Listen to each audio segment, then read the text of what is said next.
চলুন বন্ধুরা আগে ভিডিওটা দেখি তারপর কোনো ফানি কমেন্ট গুলো পড়ি। শট মারতে পারবে? ফুটবলের শট দেখো না, ওকে মেরে একটু উড়িয়ে দেবো।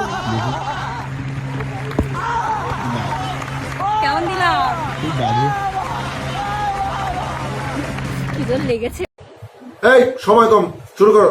প্রথমে বল দেখছি একটা, পরে দেখি বল 3টা হয়ে গেছে। আমরাও খেলতে চাই আপনার সাথে ফুটবল। এক মাঠে 3টি বল কেন? চশমা ছিল না তাই কিছু দেখতে পারিনি। अच्छा তুমি সবসময় ভালোই দাও, দেখলেই বোঝা যায়। দারুণ বল, আমিও খেলতে চাই। মোট বল 3টা, তার মধ্যে একটা ছোট 2টা বড়।